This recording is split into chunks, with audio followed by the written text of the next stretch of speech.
Sí, buenas noches, amados hermanos. Dios les bendiga. Sean bienvenidos una vez más al programa de Radio Pan de Vida Online, en donde estamos orándole al Señor, estamos estudiando la palabra, estamos trabajando para Jesucristo. Gracias a Dios una vez más por esta oportunidad de continuar trabajando y sirviéndole a Él. Gracias a Dios por la vida del hermano Gregorio, hermana Mariagni y todos ustedes que se están conectando, están haciendo un sacrificio, están apartando un tiempo para compartir con nosotros acá.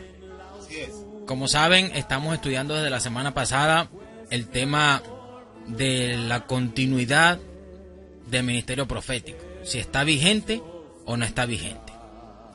Ya estudiamos en la sección anterior, la primera parte de este tema, lo que es un profeta, ¿okay? Estudiamos el significado de la palabra profeta y estudiamos cómo se distinguía un profeta verdadero de uno falso. Y eso lo puede escuchar en la primera parte de este mensaje. Vamos a continuar con la segunda parte.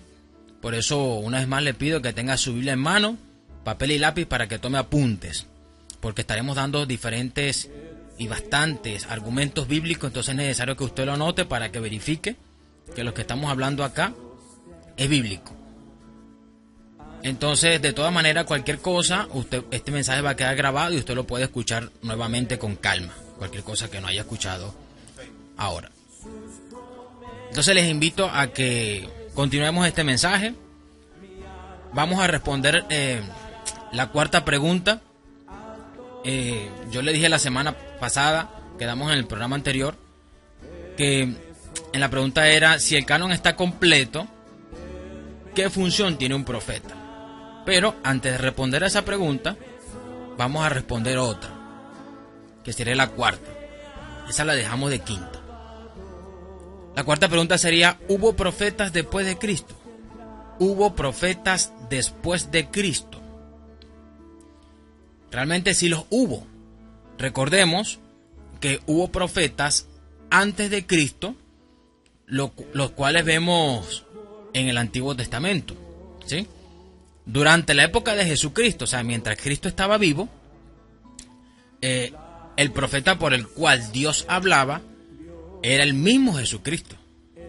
En Lucas 24:19 dice: Jesús Nazareno, que fue varón profeta, poderoso en obra y en palabra delante de Dios y de todo el pueblo. Y después de Jesucristo, o sea, después de que Cristo muere, ¿ok?, en el libro de los Hechos podemos observar varios profetas verdaderos en acción y en vigencia, ¿ok? Esto fue hasta el cierre del canon de las Escrituras. Por ejemplo, en Hechos capítulo 13, versículo 1, dice que había en la iglesia de Antioquía había profetas y maestros. En Hechos 15:32 dice que Judas y Silas eran profetas. En Hechos 21:10 también dice que había un profeta llamado Ágabo y entre otros. Entonces vemos que hubo profetas antes de Cristo, durante Cristo el profeta era él, y después de Jesucristo también hubo profetas. Pero esto, aclaro, era hasta que el canon se cerró. Aquí es donde entra la quinta pregunta. Si el canon está completo, ¿qué función tiene un profeta? No vamos a ahondar en lo que es el canon. Usted sabe que el canon es el conjunto de libros que fue aceptado como inspirados por Dios, ¿ok? Y cierra con Apocalipsis. Eso está sellado. Entonces, si el canon está completo, o sea, las escrituras, las revelaciones, ¿qué función tiene un profeta? En primer lugar, ninguna. Los profetas existían debido a que no había sido completado el canon. Preste atención. Ya que ellos traían un mensaje de parte de Dios, el cual aún no había sido hasta ese momento registrado o escrito. Luego que fue completado tal registro, tal ministerio cesa su función debido a que la palabra de Dios está ya revelada, escrita, terminada y sellada. Recordemos que en Apocalipsis, capítulo 22, versículos 18 y 19, dice que nadie le debe añadir ni quitar a las palabras de tal libro, de tal revelación, o sea, de las escrituras. Nadie debe ni añadirle ni una coma, ni quitarle una coma. ¿Ok? Entonces, si el canon está completo, ¿qué función tiene un profeta? Ninguna, porque el profeta traía un mensaje directamente de parte de Dios. Un mensaje nuevo, una revelación nueva, la cual se la daba al pueblo. Mira, Dios me está mandando a decir tal cosa. ¿Ok? Y el pueblo tenía que regirse por eso. ¿Por qué? Porque no estaba terminada las escrituras. Recordemos que durante toda la historia, Dios cuando le hablaba a un profeta, bueno, a su profeta, el hombre de Dios que estuviera en ese tiempo, no solamente Dios le daba el mensaje que tenía que transmitir el pueblo, sino que Dios mandaba a registrar tal mensaje. ¿Ok? Le decía, escribe las palabras que te voy a decir. Entonces, siempre Dios mandaba a escribir su palabra para que quedara plasmada de generación en generación y podamos revisarla. La revisen los hijos, los nietos, y cada generación pueda revisar las palabras. Entonces Dios daba una palabra una vez y quedaba escrita por todos los siglos. ¿Ok? Así como el Dios los mandamientos se los dio a Moisés, él le dijo, primer mandamiento esto, segundo esto, tercer esto, así como se los dijo para que los escribieran en las tablas de piedra, se los dio una sola vez y de ahí en adelante quedaron escritos. Dios no se las pasa dando mandamientos nuevos, sino que Él los dio una sola vez, quedaron escritos y hay que seguirlos. En segundo lugar, repito la pregunta, si el canon está completo, ¿qué función tiene un profeta? Ninguna. ¿Por qué? Porque escuche bien, ya Dios no habla a través de profetas, sino a través de su palabra. Vamos a Hebreos capítulo 1, versículo 1. Dice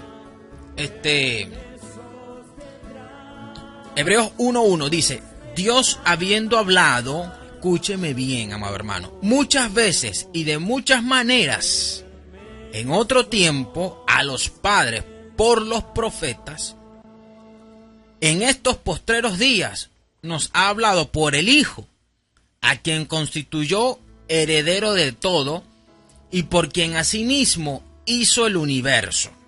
Muy bien. Repito.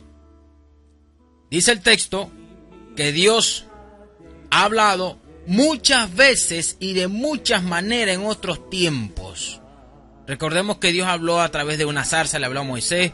Dios habló a través que se le apareció en una columna de fuego, una columna de nubes, que a través de un burro por allá, que en sueños, que una voz. Entonces, diferentes maneras. ¿Ok? Dios habló a su pueblo a través de los profetas. Pero el versículo 2 dice, en estos postreros días, o sea, ya no entender que ya no habla de esas maneras, sino que ahora habla de una sola manera. Dice que habla por el Hijo, a quien constituyó heredero de todo y por quien asimismo hizo el universo. Ahora usted dirá, bueno, pero es que, Dios habla a través de Jesucristo. Bueno, Jesucristo me habla a mí audiblemente. No se refiere a eso. Escuche bien. Vamos a Juan capítulo 1, versículo 1. Juan 1:1. Dice, en el principio era el verbo. Otra versión dice, era la palabra. Y el verbo era con Dios y el verbo era Dios. Otra versión dice, en el principio era la palabra y la palabra era con Dios y la palabra era Dios. Usted lee todo este pasaje. De hecho, el subtítulo dice, el verbo hecho carne. La pregunta sería, ¿quién es el verbo? ¿Quién es la palabra encarnada? ¿Quién es el verbo? ¿Quién es? Según el contexto, es Jesucristo. Cristo es la palabra. O sea, ¿la palabra de quién? La palabra de Dios encarnada. Entonces, si usted revisa el versículo 2 de Hebreos capítulo 1, dice que Dios hizo el universo por medio del Hijo. Ahora, ¿qué herramientas usó Dios para crear el mundo? ¿Qué tú opinas? La herramienta que Dios utilizó para crear el mundo fue una sola, su palabra. Porque Él dijo, hágase la luz, y se hizo. Hágase las aguas, hágase esto, hágase aquello. Todo lo que Dios utilizó fue su palabra. Y según Hebreos 1:2, dice que por medio de Cristo fue quien Dios hizo el universo. Y según Juan 1:1, Cristo es la misma palabra. O sea, en estos postreros días, versículo 2, Dios nos ha hablado por el Hijo, o sea, por su palabra. Ya Dios no nos habla por profetas, sino por su palabra, que es el mismo Cristo, es el mismo Jesucristo. De todas maneras, continuamos escudriñando las Escrituras.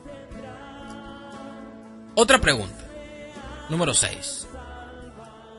¿Qué ocurre con Efesios 4:11 al 13?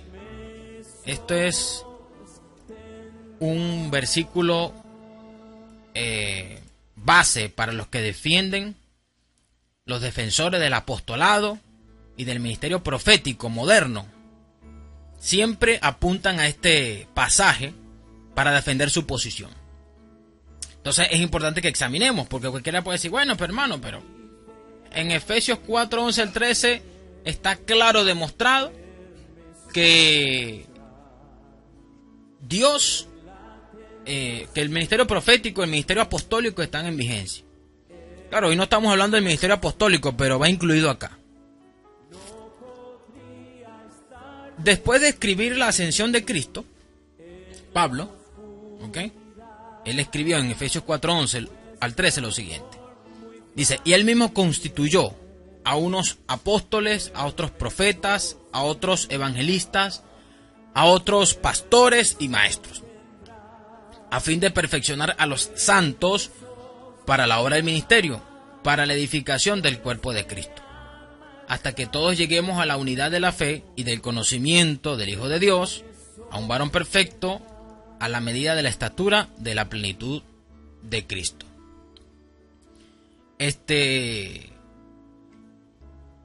Los defensores de la continuación de tal ministerio hacen dos suposiciones incorrectas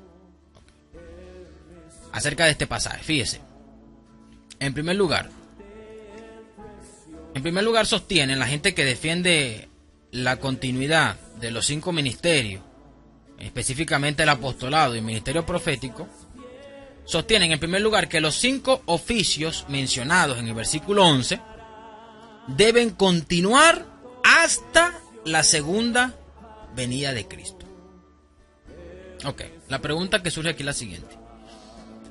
¿Será que este pasaje indica que los oficios o estos ministerios van a perdurar hasta que se cumplan las condiciones descritas en el versículo 13? Esta interpretación podría ser posible si el versículo 12 se omitiera en el texto. ¿Ok? Mire, hermano, gramaticalmente la palabra hasta, esa palabra hasta que aparece en el versículo 13, ¿ok? Dice, hasta que todos lleguemos a la unidad de la fe, ¿verdad? Como comienza el versículo 13, Efesios 4:13.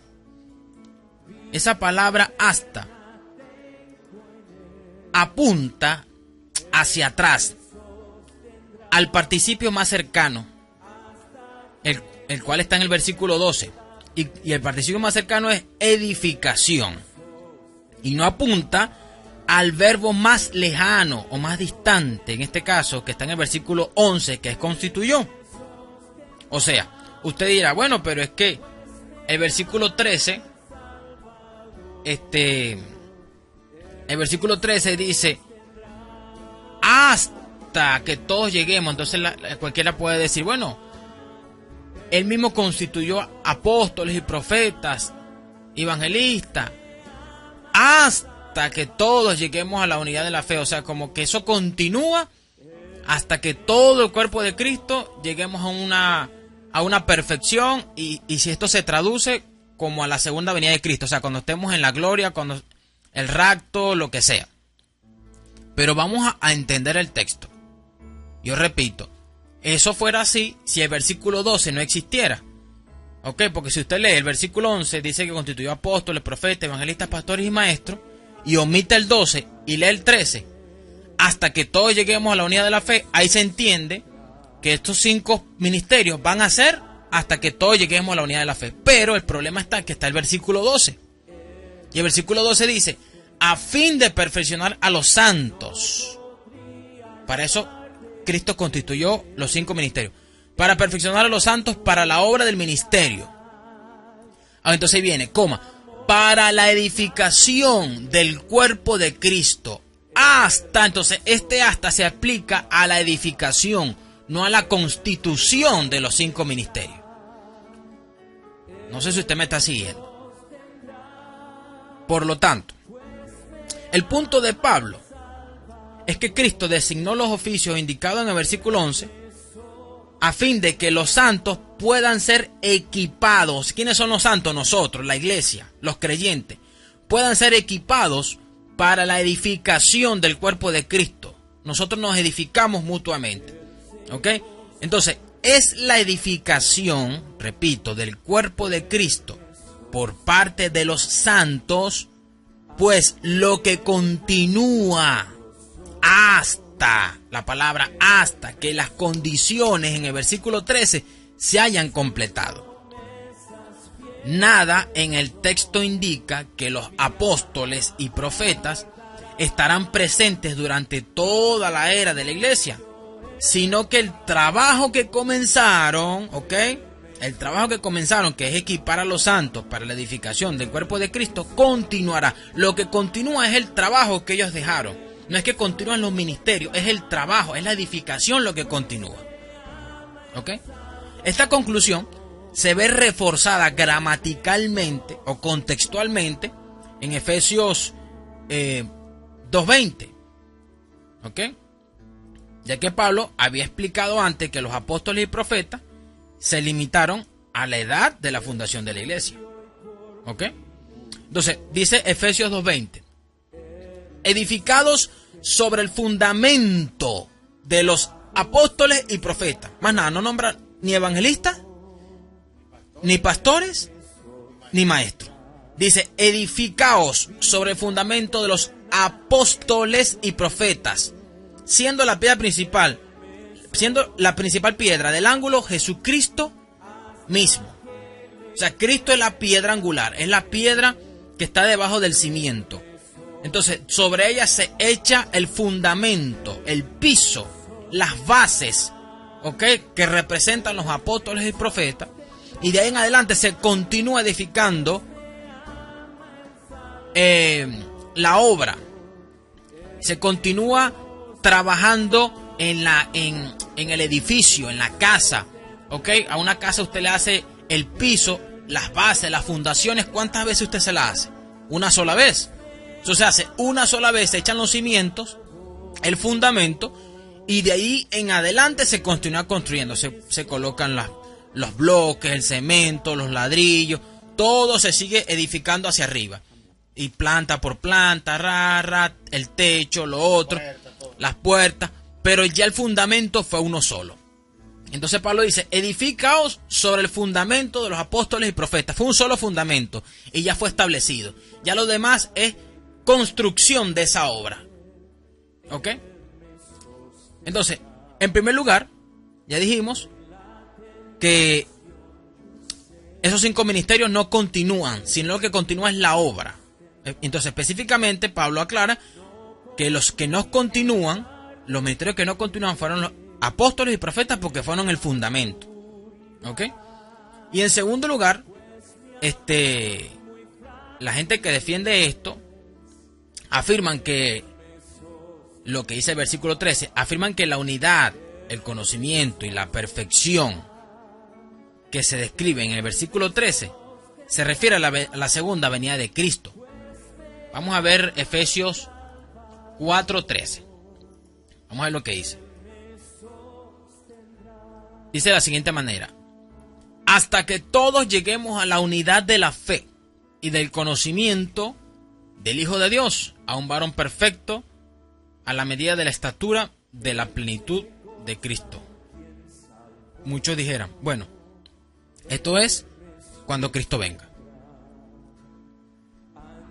Esto es cuando Cristo venga, es que llegaremos a la unidad de la fe, al conocimiento del Hijo de Dios, a ser varones perfectos, a la medida y la estatura de la plenitud de Cristo. Pero digo lo siguiente, algunos insisten en que tal objetivo final no es alcanzable en este lado de la gloria. O sea, estando vivos, no se puede llegar a tal cosa. Por lo tanto, afirman que Pablo debe estar describiendo la unidad y el conocimiento de la iglesia celestial, pues estos atributos solo se lograrán en la gloria del cielo. Sin embargo, esa idea no se ajusta a la línea de pensamiento de Pablo. Él está describiendo los resultados obtenidos mientras los santos edifican la iglesia. Su enfoque no está en la obra de glorificación final de Dios en el cielo, sino en la labor de los fieles creyentes en la iglesia aquí en la tierra. Fíjense lo interesante que es esto. Dentro de la iglesia, hermanos, es posible que los creyentes posean una unidad profunda, basada en un compromiso compartido con la verdad bíblica. O sea, un conocimiento íntimo del Señor Jesucristo y un profundo nivel de madurez espiritual. Se puede llegar a eso. Pablo también agrega en el versículo 14 la sana doctrina y el crecimiento de la semejanza de Cristo en el versículo 15, como beneficios adicionales que se derivan del hecho de que los santos están debidamente equipados para la edificación del cuerpo de Cristo. Entonces, ¿cómo pudiéramos entender correctamente Efesios 4:11 al 13? Este pasaje, hermano, no está enseñando un patrón de ministerio quíntuple, ¿ok? Como muchos dicen, ¿ok? Que continuará a lo largo de toda la historia de la iglesia hasta la segunda venida de Cristo. Más bien, este pasaje demuestra que el propósito por el cual el Señor Jesús nombró a los apóstoles, profetas, evangelistas, pastores y maestros en la iglesia fue equipar a los santos. Cuando se encuentran correctamente preparados, los santos están habilitados para edificarse los unos a los otros en el cuerpo de Cristo. Y el resultado es que la iglesia se fortalece, creciendo en unidad, en conocimiento, en madurez, en sana doctrina y en santificación. Debido a que Pablo ya había indicado que los apóstoles y profetas eran solo para establecer las bases de la iglesia, no tenía necesidad de reiterar que esos oficios serían temporales. No van a ser permanentes, ¿ok? A pesar de que esos dos oficios específicamente no duraron más allá del primer siglo de la historia de la iglesia, los apóstoles y profetas, o sea, bíblicos de la Biblia, siguen equipando a los santos a través de los escritos que dejaron para nosotros, inspirados por el Espíritu Santo. O sea, la Biblia, los que ellos dejaron escritos, de esa manera todavía continúan edificando a la iglesia. Los otros tres oficios, evangelistas, pastores y maestros, continúan a lo largo de la historia de la iglesia. Por lo tanto, siguen equipando a los santos en cada generación con el propósito de edificar a la iglesia. ¿Se entendió? De los 5 que Cristo constituyó, están en vigencia 3: pastores, evangelistas y maestros. 2 cesaron, ¿ok? Que son los profetas y los apóstoles. No están vigentes. Sin embargo, continúan edificando la iglesia por los escritos que dejaron. ¿Se entendió? ¿Estamos claros? Muy bien. Entonces terminamos con la última pregunta. Y esta sería el grano, pues. Vamos al grano. La pregunta sería, ¿existen profetas actualmente? Hermano, ¿existen profetas actualmente? La respuesta es sí. Oye, usted me está confundiendo, hermano Luis. Si existen profetas actualmente sí existen. Pero todos, hermano Gregorio, son falsos. O sea, no entender que sí existen, pero falsos. Exactamente. Claro que existen. Pero los profetas autoproclamados actuales, según la Biblia, todos son falsos. Los actuales, porque ya cesaron, ya no hay más profetas de Dios. No existen profetas verdaderos de Dios en este tiempo. Ya vimos bíblicamente que no hay más profetas por los cuales Dios hable, sino que Dios habla actualmente es única y solamente por medio de su palabra. Cualquier persona que dice hablar en nombre de Dios, al mismo tiempo que lleva a la gente lejos de la verdad de la palabra de Dios, se muestra claramente como un profeta falso y un engañador. Tenga eso claro. La historia de la iglesia está salpicada de ejemplos de la devastadora influencia que los falsos profetas pueden tener. Y le voy a mencionar algunos. Por ejemplo, Montano, ¿ok? Era un falso maestro del siglo II que le dio más atención a las supuestas profecías de dos mujeres que a las escrituras. Este es el montanismo, ¿ok? Movimiento. En el siglo VII, Mahoma proclamaba ser profeta que supuestamente recibió revelación del ángel Gabriel. En el siglo XIX, Joseph Smith fundó el mormonismo con afirmaciones fantásticas acerca de las visitas de ángeles y revelaciones extrabíblicas. Otros falsos maestros y profetas que se levantaron en ese mismo siglo fueron Elena de White, fundador del movimiento adventista, y Carlos Russell, o Charles Russell, fundador de los Testigos de Jehová, entre otros que se han levantado y que aún se siguen levantando. Entonces, hermanos, la Biblia, fíjese bien, describe a los falsos profetas de la siguiente manera. Dice que son pozos secos, árboles sin fruto, olas embravecidas, estrellas errantes, bestias brutas, manchas horribles, perros que comen sus propios vómitos, cerdos amantes del barro y lobos voraces.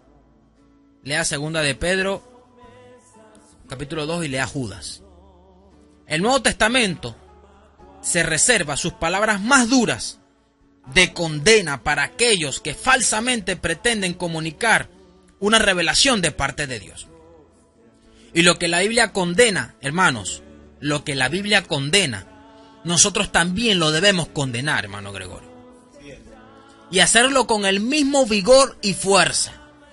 Sin embargo, nosotros aplicamos estos epítetos a los falsos profetas de hoy, y es muy probable que seamos etiquetados como no caritativos, como faltos de amor, como anticristianos. Es más, nos llamarían a nosotros los falsos, como quizás ahorita nos estarán llamando. ¿Sí? Pero para concluir, Dios no toma a la ligera el delito de los que erróneamente presumen hablar por Él, diciendo, así dice el Señor, cuando en realidad el Señor no ha hablado. Y los que aprueban, ¿ok?, aquellos que están a favor de esto, aquellos que aprueban tales prácticas, escuche bien, son culpables de presunción pecaminosa y negligencia en el cumplimiento de su deber espiritual. No debemos escuchar a tales profetas con un oído falto de discernimiento. Acuérdense que 1 Tesalonicenses, el capítulo 5, versículo 21, dice, examínenlo todo y retengan lo bueno. Hermano, nosotros tenemos que tener discernimiento, tenemos que saber lo que estamos recibiendo, lo que estamos aceptando, aquello que le estamos diciendo amén. Revise, como siempre lo digo, sea un bereano, filtre las cosas. Incluso están en el derecho también de examinar lo que se está enseñando hoy como aquellos bereanos. Esa es la orden, examinarlo todo. Recordemos esas maravillosas palabras que nos dejó el Espíritu Santo a través de Pedro. En la segunda carta de Pedro, el capítulo 1, versículo 19, dice: tenemos también la palabra profética más segura, a la cual hacéis bien estar atentos como una antorcha que alumbra en un lugar oscuro. La palabra profética más segura es su Biblia, hermano. Amén. Es su Biblia. No crea más palabras proféticas porque no la hay. Esa es la máxima palabra profética y ya está cerrada. Y les concluyo, o los termino esta conclusión diciéndole, porque yo sé que quedaron muchas dudas, ¿no? Pero les aclaro esto.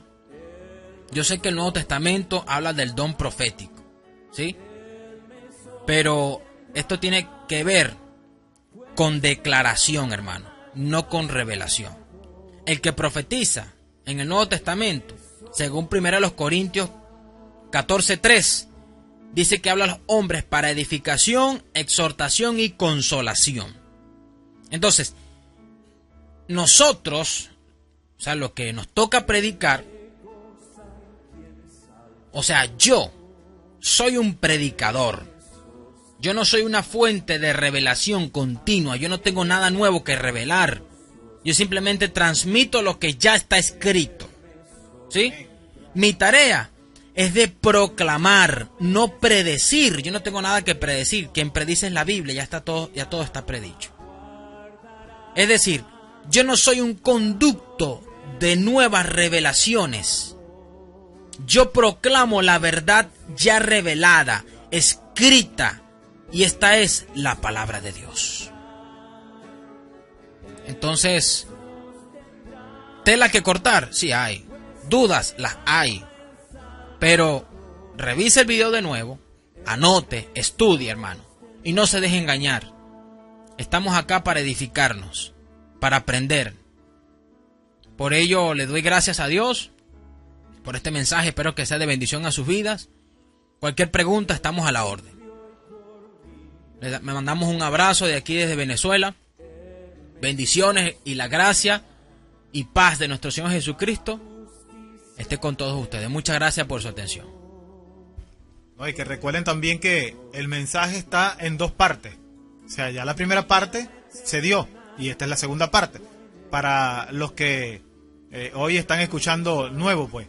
Y para que puedan entender el mensaje tienen que escuchar la primera parte. Y después escuchan la segunda parte y el mensaje lo van a entender con más claridad en el nombre de Jesús.